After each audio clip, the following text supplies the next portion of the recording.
Salut tout le monde, très urgent. Mes chers amis, aujourd'hui, mercredi 18 septembre 2024, la première nouvelle, l'Assemblée nationale française vient de prendre une décision historique. Mes chers amis, qu'est-ce qui s'est passé?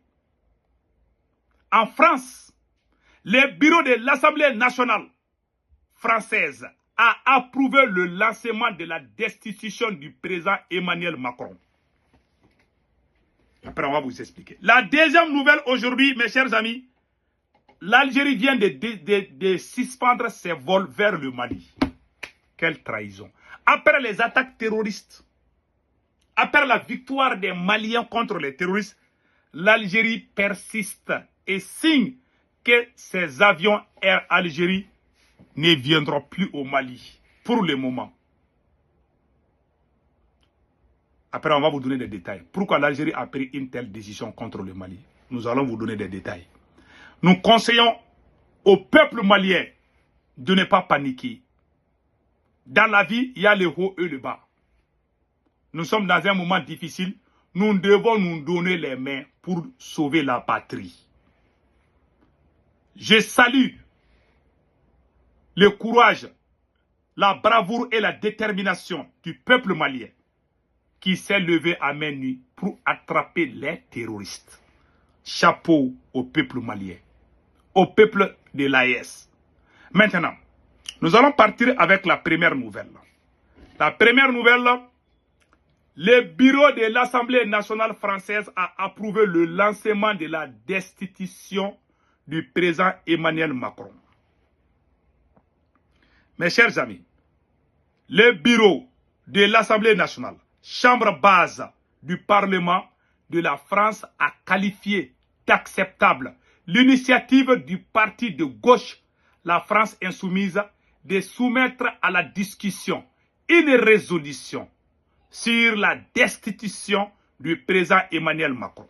C'est ce qu'a annoncé la présidente du groupe de France insoumise, Nouveau Front Populaire, LFI, NFP. Voilà, à l'Assemblée nationale, Mathilde Panot. Donc, je vais vous montrer la vidéo où la dame même parle. Elle est très joyeuse, elle est très contente. Quand tu dis que tu vas faire du mal au peuple de l'AES, Dieu te donne quelque chose qui va nous faire oublier. Donc, écoutons ce qu'elle est en train de dire ici. Est un jour très important puisque c'est un événement inédit dans la Ve République qui vient de se produire.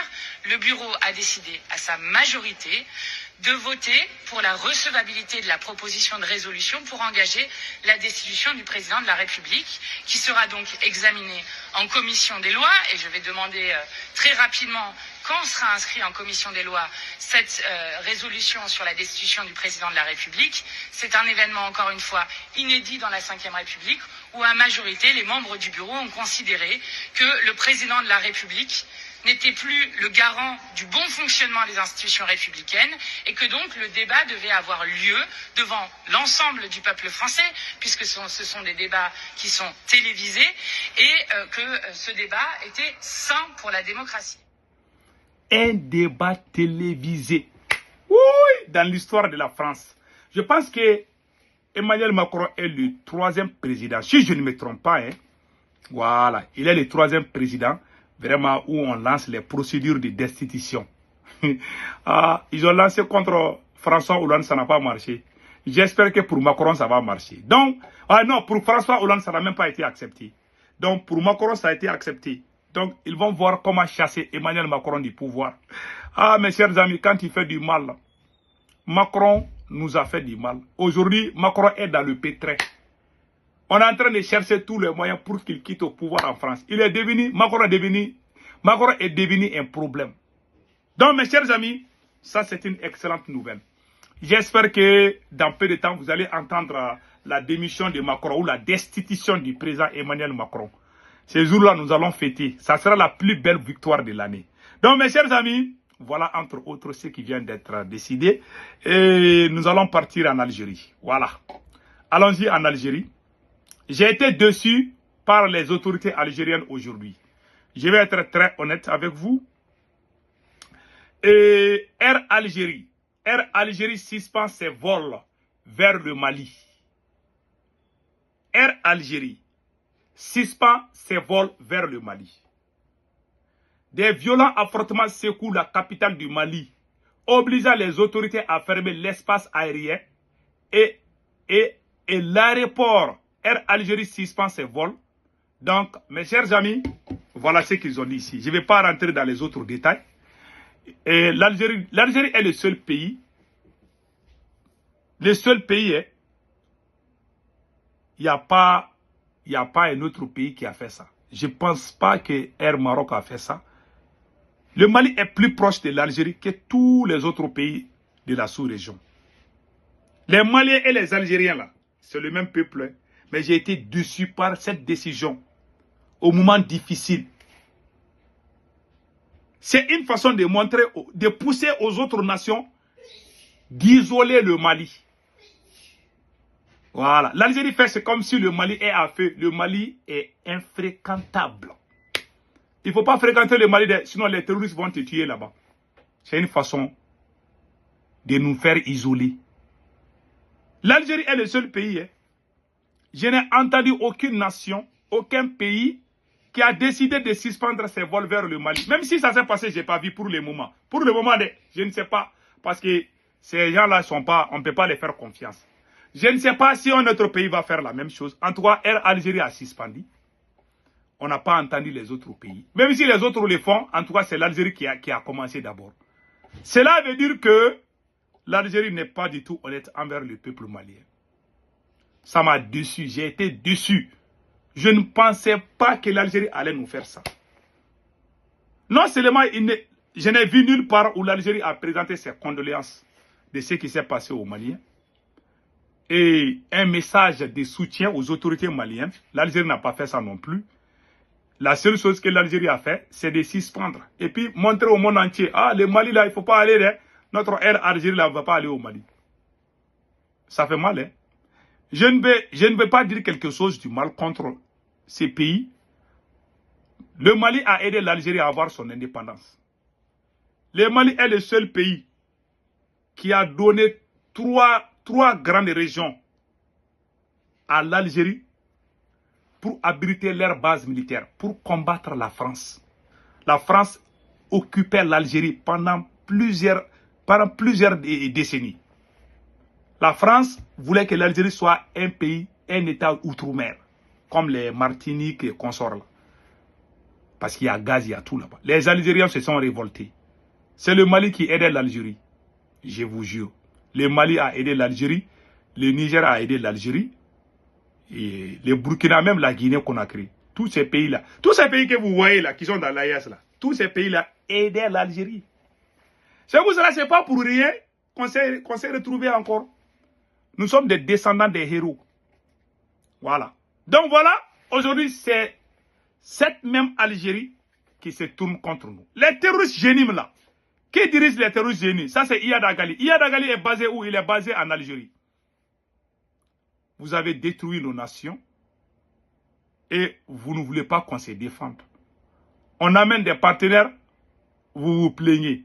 On veut récupérer nos terres, vous vous plaignez. Vous nous menacez. Pourtant, on ne vous a rien fait. Les Maliens n'ont rien contre les Algériens. Je suis déçu de cette décision des autorités algériennes. Ça fait mal, hein? Ça fait vraiment mal. Je ne vais pas dire plus, mais j'ai juste été déçu de la part de l'Algérie. De suspendre vos vols vers le Mali. Il y a quoi au Mali? Il y a juste une attaque terroriste. Ah, l'aéroport là, on dit que l'aéroport là, on avait fermé l'aéroport, mais on a ouvert encore. Ça peut arriver n'importe où. Les terroristes ont attaqué les Charlie Hebdo là. Est-ce que cela a empêché les gens d'aller en France? Les terroristes ont attaqué les World Trade Center là. Les avions, des avions de Boeing. Est-ce que les gens ont suspendu leur vol pour les États-Unis? Non. Est-ce que les touristes disent, ah, on ne va pas venir parce que les touristes sont attaqués? Non. Soyons humbles dans la vie. Soyons bons dans la vie. Et le conseil que je donne au président Assimi Goïta, l'attaque de Tenzawatène et l'attaque de ce matin et d'hier matin doivent nous servir de leçon. Vous savez, ces terroristes qui ont fait ces attaques étaient déjà à Bamako il y a longtemps. Évitons les amalgames, les accusations. Ah, c'est tel imam, oh, c'est tel wahhabiste. Tout ça, c'est des conneries. Notre terroriste là, c'est la France. C'est la vérité. C'est la France et l'Algérie. Ce sont eux. Je vous dis, il n'y a pas deux personnes, il n'y a pas de coq au l'âne. Foutez la paix aux gens. Arrêtez d'accuser les gens, les imams là. Ce n'est pas une question de religion. Ce sont des mercenaires qui veulent envahir notre pays. Point barre. Ce n'est pas une question de wahhabisme. Ceux qui veulent amener ces conneries là, il ne faut jamais les croire. Ce sont des gens qui veulent nous faire oublier la France et l'Algérie. C'est des mercenaires, des criminels. Ce ne sont pas des djihadistes même. Ils ne parlent pas, Dieu n'a jamais dit de tuer les gens. Ces gens sont des mercenaires à la merci de la France. C'est la pire vérité. Voilà. Il y a des gens qui vont venir, ah, les musulmans ont fait Maouloud, ah, ils ont fait ça, c'est des conneries. Ils ont planifié ça lors de l'anniversaire de l'AIS. Et l'anniversaire de l'AIS et les Maouloud là se sont coïncidés. Voilà, c'est tout. Donc, foutez la paix aux musulmans. Les musulmans ne sont pas des terroristes. Enfin, je vois, il y a des brebis, il y a des voyous qui sont à Bamako là, assis dans leur salon. Là. Ils vont commencer à parler de ça là. C'est comme si ils sont des experts. En tout cas, le conseil qu'on donne au président Assimi Goïta, c'est d'unir les Maliens. Les deux attaques doivent nous servir de leçons. Parce que tout le monde, même les moustiques des terroristes savent que ça ne va pas à Bamako. On a créé des camps. On dit certains, ah lui il est pro-Choguel, lui il est pro-Assimi. Il n'y a pas pro-Choguel, il n'y a pas pro-Assimi. Tout ça, c'est les services de renseignement qui nous a mis dos les uns contre les autres. Je conseille le chef des services de renseignement du Mali, Modibo Kone, colonel Modibo Kone. Pardon, il faut oublier les vidéomans, oublier les activistes. Concentrez-vous sur les terroristes.